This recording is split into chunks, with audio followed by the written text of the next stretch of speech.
नमस्कार दोस्तों, स्वागत है आप सभी का आपके अपने यूट्यूब चैनल ऑब्जेक्टिव सेंटर पर।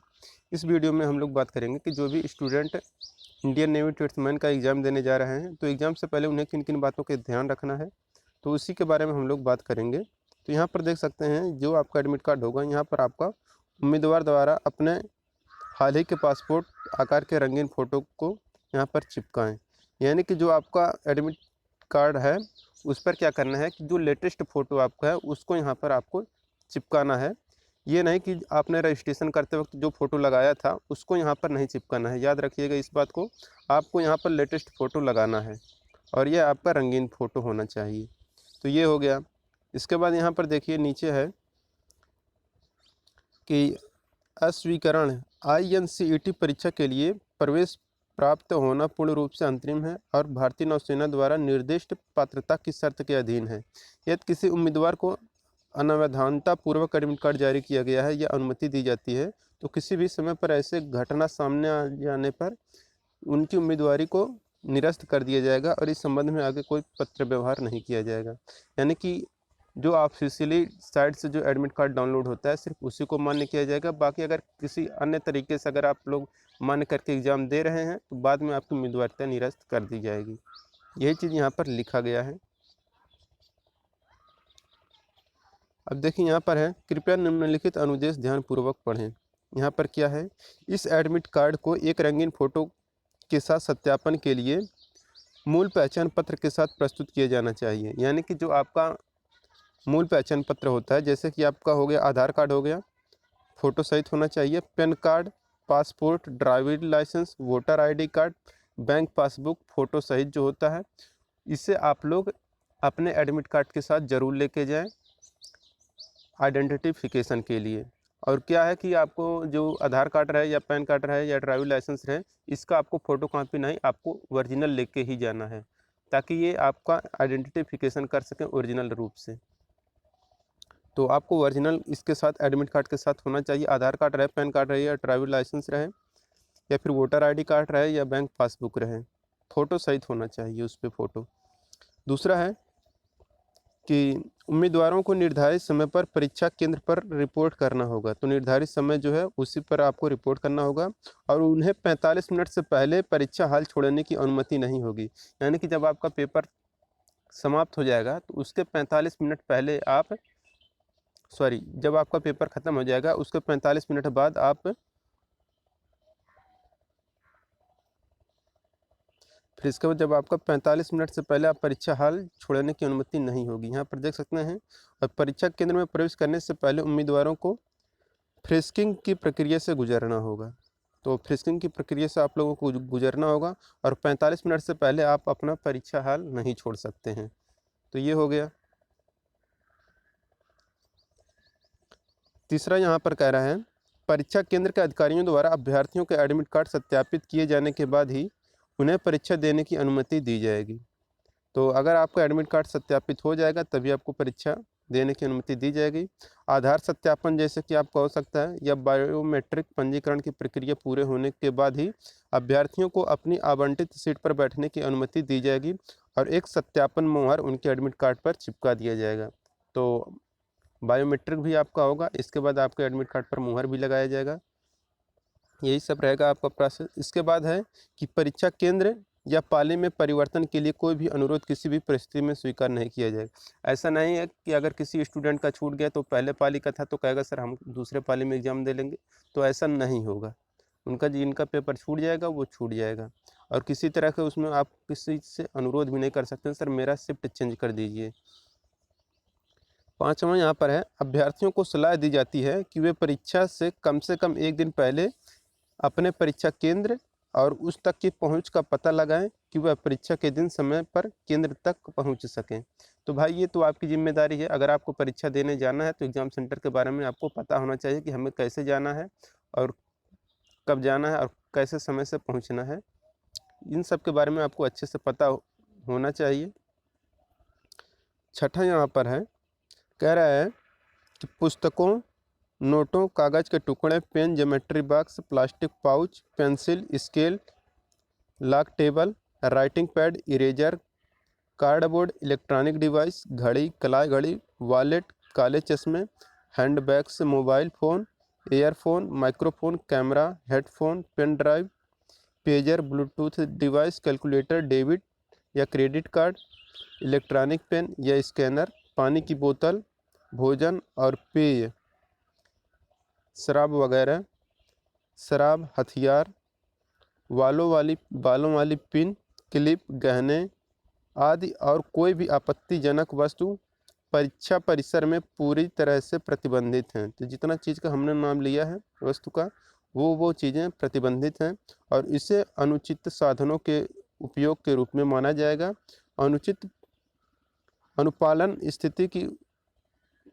स्थिति में उसकी उम्मीदवारी रद्द कर दी जाएगी। अगर आप उस नियम को फॉलो नहीं कर रहे हैं जो अभी हमने आपको बताया है, अगर आप उसे फॉलो नहीं कर रहे हैं तो आपकी उम्मीदवारिता निरस्त कर दी जाएगी और इसके अलावा एक उपयुक्त कानूनी कार्रवाई भी की जाएगी। तो आपकी कानूनी कार्रवाई भी आपके ऊपर की जा सकती है अगर आप ये सब किसी भी चीज़ का यूज कर रहे हैं, तो किसी भी इलेक्ट्रॉनिक डिवाइस का। और उम्मीदवार के सामने के लिए कोई सुरक्षित लॉक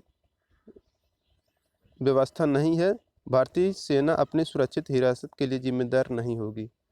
तो उम्मीदवार के सामने के लिए कोई सुरक्षित या लॉकर की व्यवस्था नहीं है, यानी कि आप जो भी सामान अपना लेकर जाएंगे उसको आपको खुद सुरक्षित रखना है, कोई भी लॉकर की वहाँ पर सुविधा नहीं है, ये इनका कहना है। फिर इसके बाद 7वां है कि यदि उम्मीदवारों को परीक्षा के आयोजन के दौरान रोजगार समाचार दिनांक 26 फरवरी 2021 में प्रकाशित INCET जनवरी 2021 के भर्ती विज्ञापन के अनुच्छेद 17 में सूचीबद्ध किसी भी खराबी में किसी भी स्तर पर लिप्त पाया जाता है तो इस परीक्षा के लिए उनकी उम्मीदवारी रद्द कर दी जाएगी और उन्हें परीक्षा से वंचित कर दिया जाएगा। तो ये हो गया। इसके बाद है कि बेंचमार्क डिसेबिलिटी यानी कि PWBD वाले व्यक्ति के लिए GOI द्वारा घोषित दिशा निर्देश परीक्षा के लिए लागू होंगे। नेत्रहीन, सेरेब्रल पाल्सी, ऑर्थोपेडिक रूप से विकलांग उम्मीदवार जिन्हें लोकोमोटर विकलांगता है, जिसमें उम्मीदवारों के प्रदर्शन को धीमा करने की हद तक प्रमुख लेखन क्षमता प्रभावित होती है, उम्मीदवार द्वारा प्रस्तुत चिकित्सा प्रमाण पत्र में ऐसे कमी का उल्लेख होना चाहिए। वहाँ पर परीक्षा के प्रति घंटे के लिए 30 मिनट क्षतिपूरक समय की अनुमति दी जाएगी, यानी कि प्रति घंटे आपको 30 मिनट एक्स्ट्रा दिया जाएगा। और प्रश्न पत्र ब्रेल लिपि में प्रदान नहीं किए जाएंगे, यानी कि आपका ब्रेल लिपि में प्रश्न पत्र नहीं प्रदान किए जाएंगे। क्षतिपूरक समय का लाभ लेने वाले उम्मीदवारों को खुद से अपने स्क्राइब की व्यवस्था करनी होगी। ये हो गया। इसका भी देखिए यहाँ पर लिखा है PWBD उम्मीदवार जिन्होंने आवेदन पत्र में स्क्राइब की आवश्यकता को दर्शाया है उन्हें निम्नलिखित मूल दस्तावेज लाने पड़ेंगे, जैसे कि आपको लिखने के लिए परीक्षा में शारीरिक सीमा के संबंध में प्रमाण पत्र और खुद के स्क्राइबर उपयोग करने के लिए अंडरटेकिंग रजिस्ट्रेशन पोर्टल और नौसेना वेबसाइट जो दिया गया इसका पर जो प्रारूप फॉर्मेट है वह अभी आपका उपलब्ध होना चाहिए। अब इसके बाद है परीक्षा हॉल छोड़ने से पहले उम्मीदवार को अपने एडमिट कार्ड परीक्षक के पास जमा करना पड़ेगा।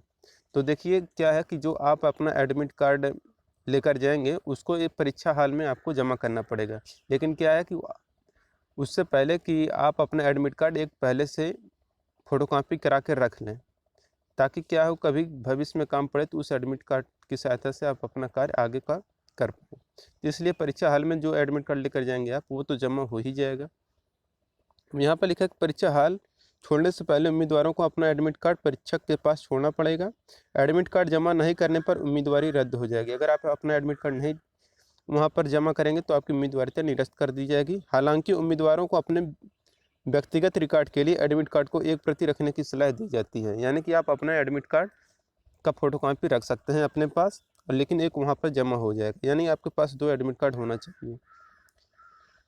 यहाँ पर अगला कह रहा है कि यह एडमिट कार्ड निर्धारित तारीख शिफ्ट और उस पर निर्दिष्ट समय के लिए मान्य है। यानी कि जो आपका शिफ्ट और समय दिया गया है सिर्फ उसी समय के लिए मान्य है, किसी अन्य समय के लिए मान्य नहीं होगा। अगर उम्मीदवार निर्धारित शिफ्ट में अनुपस्थित रहते हैं तो समान तारीख के दूसरे शिफ्ट या किसी अन्य तारीख में उपस्थित होने के पात्र नहीं होंगे। यानी कि अगर आपका फर्स्ट शिफ्ट में है तो फर्स्ट शिफ्ट में ही पेपर होगा, सेकंड शिफ्ट में नहीं होगा, आपकी उम्मीदवारिता खत्म हो जाएगी। अगला कह रहा है कि परीक्षा में उत्तीर्ण होने से भर्ती या रोजगार के लिए किसी भी व्यक्ति को अधिकार प्राप्त नहीं होगा, क्योंकि यह नियुक्ति के लिए पात्रता मापदंडों में से केवल एक है। अब यहाँ पर कह रहा है 12 नंबर का क्वेश्चन, कह रहा है 100 प्रश्नों के लिए परीक्षा अवधि 90 मिनट रहेगी। यानी कि 90 मिनट में आपको 100 क्वेश्चन रहेगा।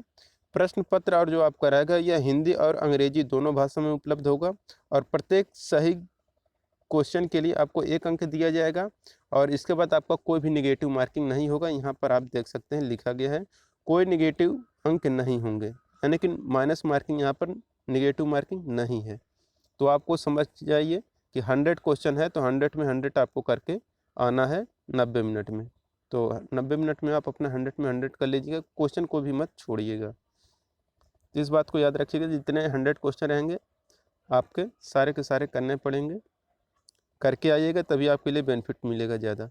इसके बाद है उम्मीदवारों के लाभ के लिए सीबीटी के साथ परिचित होने और अभ्यास के लिए नौसेना की वेबसाइट पर एक अभ्यास परीक्षण उपलब्ध है। तो ऑफिशियल साइट पर एक मॉक टेस्ट जारी किया गया था। जो लोग नहीं दिए हैं मॉक टेस्ट वो लोग क्या करें, डिस्क्रिप्शन बॉक्स में जाएं, वहाँ पर हमने लिंक दिया है, तो वहाँ से आप अपना मॉक टेस्ट देख सकते हैं। और हमने एक वीडियो भी बना के दिखाया है जहाँ पर आपको पता चल जाएगा कि कैसे आपको एग्ज़ाम देना है मॉक टेस्ट का। तो वीडियो लिंक आपको डिस्क्रिप्शन बॉक्स में दिया गया है, वहाँ से ज़रूर देख लें। इसके बाद है कि उम्मीदवारों को निम्नलिखित परिदृश्यों में परीक्षा में बैठने के लिए रोक दिया जाएगा। तो अगर परीक्षा में क्यों रोका जाएगा तो यहाँ पर देख सकते हैं, गेट बंद करने के समय के बाद परीक्षा केंद्र पर पहुँचने वाले उम्मीदवारों को अंदर घुसने नहीं दिया जाएगा। इसके बाद है कि एडमिट कार्ड की मुद्रित प्रति ना लाने वाले उम्मीदवार को, अगर आप एडमिट कार्ड नहीं ला रहे हैं तो भी आपको अनुमति नहीं मिलेगी, एंट्री करने को नहीं मिलेगा। फिर यदि आप मूल पहचान प्रमाण पत्र लाने वाले उम्मीदवार को, तो मूल पहचान पत्र ना लाने वाले उम्मीदवार को एंट्री नहीं मिलेगी। यानी कि आप अगर अपना आधार कार्ड, पैन कार्ड या फिर ड्राइविंग लाइसेंस या फिर बैंक पासबुक ये सब अगर अपना आईडी प्रूफ के रूप में नहीं लेकर जा रहे हैं तो भी आपकी उम्मीदवारिता निरस्त कर दी जाएगी। एक तरह से समझिए, अगर आपके पास रहेगा तभी आपको वहाँ पर एंट्री मिलेगा। इसके बाद है यहाँ पर कि उम्मीदवार ने एडमिट कार्ड, रंगीन पासपोर्ट साइज फ़ोटो को नहीं चिपकाएं।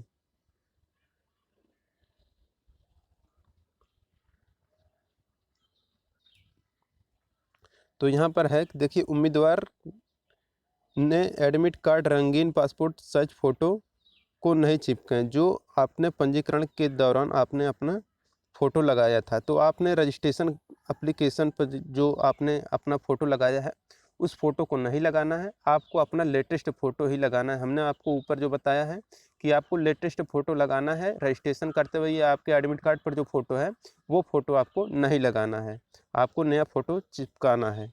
तो आप अपना नया फ़ोटो ज़रूर चिपका लें।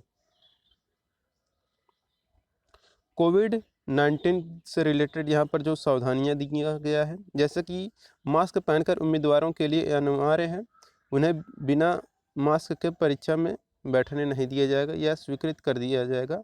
तो अस्वीकृत कर दिया जाएगा अगर आप मास्क नहीं पहने हैं तो, यानी कि परीक्षा हॉल में आपको नहीं बैठने दिया जाएगा।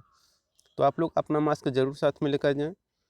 यहाँ पर दूसरा कह रहे हैं कि उम्मीदवारों का तापमान अवलोकन गेट पर किया जाएगा। कोविड-19 के किसी भी लक्षणों को दिखाने वाले उम्मीदवारों को आयोजन स्थल से अलग स्थान पर परीक्षा में बैठने की अनुमति होगी। अगर किसी भी कैंडिडेट को ऐसा कि लगता है कि वो लोग चेक करेंगे कि आपको कोरोना हुआ है या फिर कोई भी ऐसे लक्षण दिखते हैं तो आपको परीक्षा हॉल में नहीं बल्कि परीक्षा हॉल से कहीं दूसरे जगह पर आपको बाहर बैठाएंगे ये लोग। तो आप लोगों को ऐसे करना पड़ेगा। इसके बाद उम्मीदवारों की परीक्षा हॉल में प्रवेश करने से पहले अपने हाथों को साफ करना होगा, तो अपना हाथ साफ कर लीजिएगा। उम्मीदवार को सामाजिक दूरी को बनाए रखना चाहिए और परीक्षा स्थल पर भीड़ करने से बचना चाहिए। तो यही था आपका पूरा डिटेल एग्ज़ाम से पहले जो आपके पास होना चाहिए जो जानकारी। तो इस वीडियो में हम लोगों ने देख लिया है। और जो आपका क्वेश्चन आएगा ये 100 क्वेश्चन आएगा, 90 मिनट में करना रहेगा। तो आप 100 में 100 करके आए, 1.5 घंटे का समय है, 100 क्वेश्चन करना रहेगा। बाकी यहाँ पर नेवी ट्रेड्समैन की कुछ क्लासेस भी चली हैं, जिसका लिंक आपको डिस्क्रिप्शन बॉक्स में प्रोवाइड किया गया है, तो वहाँ से आप लोग उस क्लासेस को देख सकते हैं। मिलेंगे नेक्स्ट वीडियो में। Thank you.